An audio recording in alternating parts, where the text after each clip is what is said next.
जैसे कि आप लोगों को पता है कि ईरान और अमेरिका के दरमियान जो क्लैशेस चल रहे हैं, जो जंग बंदी का सिलसिला चल रहा है, उस हवाले से बात हो रही है और पाकिस्तान इसमें जो रोल प्ले कर रहा है उस हवाले से भी बात चल रही है। स्विट्ज़रलैंड में भी टेन्योर चल रहा है, वहाँ पे सारी की सारी कॉन्फ्रेंसेस हो रही हैं, वहाँ पे सारे के सारे डेलीगेशंस पहुँचे हुए हैं। अच्छा जी, इस हवाले से जो मसूद पज़ेश्कियान की जानिब से जो बयान है वो भी सामने आया आज, और उनकी जानिब से कहा गया हमारी यूरेनियम मफसूदगी के हक़ को तस्लीम करना पड़ेगा।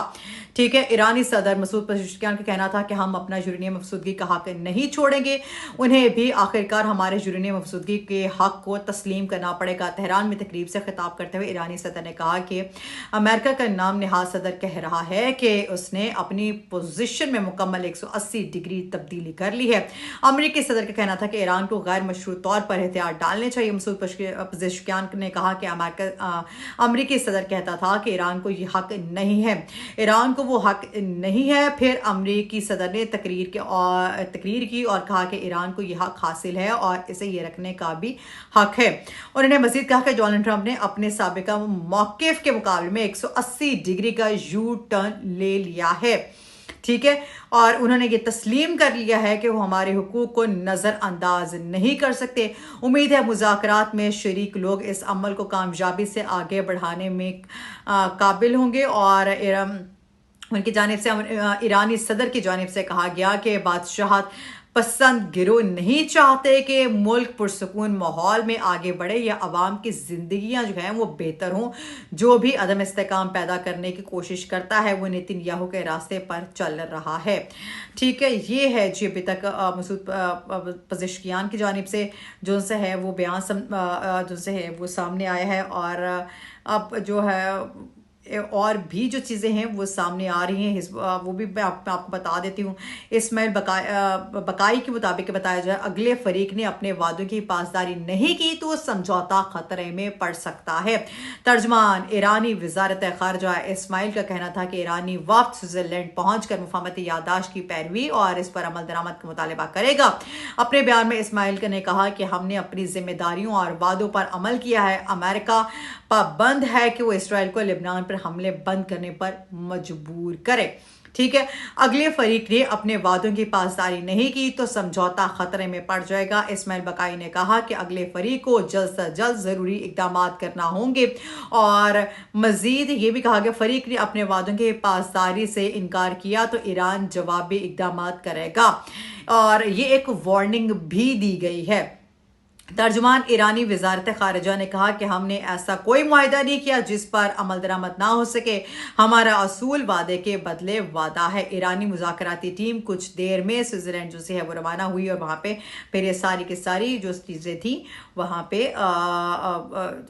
डिटेल में बताएगी। जैसे मैंने आपको कल बताया था, आपने हमर्स के जो से हैं वो जहाज़ों और बहरी तिजारती रास्तों को फिर से बंद कर दिया गया है। इस हवाले से मैं मजीद और भी डिटेल्स बता देती हूँ। ईरान का जो है वो मरकजी फौज कमान जो है वो अपने होमस मरकज के तमाम बहरी जो आमदरफ्त के लिए बंद कर दिया गया। इस हवाले से मैंने प्रीवियस वीडियो बनाई थी, वो भी आप जाके देख सकते हैं। और ईरान ने इस बात की जो है वो अमरीकी अखबार अपने होमस को दोबारा बंद किए जाने का जो दावा किया गया था, ईरान ने इस बात की तरदीद कर दी है। अमरीकी अखबार के मुताबिक ईरान ने अमेरिका पर मुफाहमती यादाश्त की शराइत की खिलाफ वर्जी का इल्ज़ाम लगाते हुए अपने होमस को दोबारा बंद करने का ऐलान कर दिया। ताहम ईरानी वजारत खारजा ने इन इतलात की तरदीद कर दी है।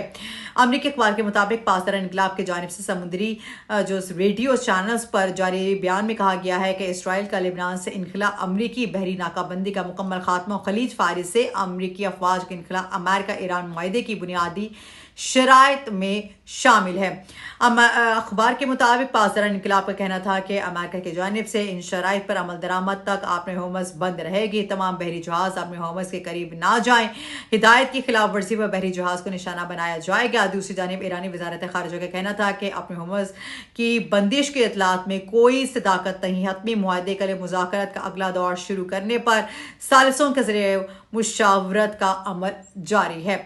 और उन्होंने इसके अलावा ईरान ने बहरी जहाज़ों के अपने हुकूमत से गुजरने के लिए नया तरीक़ाकार मुतारिफ करवाए। ईरान की जो पर्शियन गल्फ स्टेट अथॉरिटी का कहना था कि कवायद और ज़वाबित के मुताबिक दरख्वास्त देने वाले बहरी जहाज़ों को गुजरने दिया जाएगा। बहरी जहाज़ों को ये सहूलत मुफाहमती यादाश्त के तनाजुर में दी जाएगी। یہ ہیں جی ابھی تک کی ڈیٹیلز جس کا ابھی تک میں نے آپ کو ایک بتایا، اور انہوں نے ایران بحری جہازوں کے آبی حکومت سے گزرنے کے ایک نیا طریقہ کار بھی متعارف کروا دیا ہے، انہوں نے ایک نیا راستہ بھی نکال لیا ہے۔ اس حوالے سے میں آپ کو بتا دیتی ہوں، ایرانی بحری جہازوں کے آبی حکومت سے گزرنے کے ایک نیا طریقہ کار جو ہے وہ متعارف کروایا ہے۔ ایران کی پرشین گلف اسٹریٹ اتھارٹی کا کہنا ہے کہ قواعد و ضوابط کے مطابق درخواست دینے والی بحری جہازوں کو گزرنے دیا جائے گا۔ بحری جہازوں کو یہ سہولت مفاہمت یادداشت کے تناظر میں دی جائے گی۔ پرشین گلف اسٹریٹ اتھارٹی کا کہنا تھا کہ غیر سرکاری ذرائع یا غیر مجاز چینل سے آئی درخواستوں پر غور نہیں کیا جائے گا۔ تمام ٹرانزٹ درخواستیں کم از کم 48 گھنٹے پہلے جمع کروانا ہوگی۔ ایرانی پرشین گلف اسٹریٹ اتھارٹی کے مطابق آئندہ 60 روز تک آبی حکومت سے گزرنے والے جہازوں سے کوئی فیس نہیں لی جائے گی۔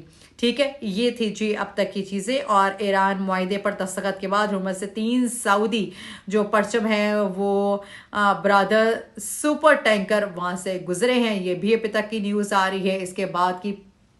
ٹھیک ہے، اس کے حوالے سے میں آپ کو یہ بھی بتا دیتی ہوں۔ تو اس حوالے سے یہ کہا جا رہا ہے ایرانی معاہدے پر دستخط کے بعد آبی حکومت سے 3 سعودی پرچم بردار سپر ٹینکرز گزرے ہیں، اور شپ ٹریکنگ ڈیٹا کے مطابق سعودی پرچم بردار ٹینکوں پر 60 لاکھ بیرل خام تیل لدا ہوا تھا۔ ان جہازوں کے علاوہ دیگر جہاز بھی آبی حکومت سے گزرے ہیں۔ آبی حکومت کا کھلنا امریکہ ایران مفاہمتی یادداشت میں شامل اہم شق ہے۔ ٹھیک ہے، خیال رہے کہ امریکی صدر ڈونلڈ ٹرمپ اور ایرانی صدر مسعود پزشکیان نے معاہدے پر دستخط کر دیے۔ وزیر اعظم شہباز شریف کے بھی بطور ثالث معاہدے پر دستخط موجود ہے۔ پاکستان نے بطور ثالث معاہدے کی توثیق کر دی ہے۔ وزیر اعظم شہباز شریف نے کہا معاہدے خطے میں امن اور استحکام کی بنیاد ثابت ہوگا۔ پیش رفت ممکن بنانے اور امن و علاقہ استحکام آگے بڑھانے میں فیلڈ مارشل سعید عاصم منیر کی انتھک محنت نہایت اہم رہی ہے۔ وزیر اعظم نے معاہدے پر صدر ٹرمپ، سپریم لیڈر آیت اللہ اور خامنائی اور ایرانی صدر کو مبارکباد بھی دی ہے۔ یہ ہیں جی اب تک کی ڈیٹیلز جس حوالے سے میں آپ کو بتا رہی تھی۔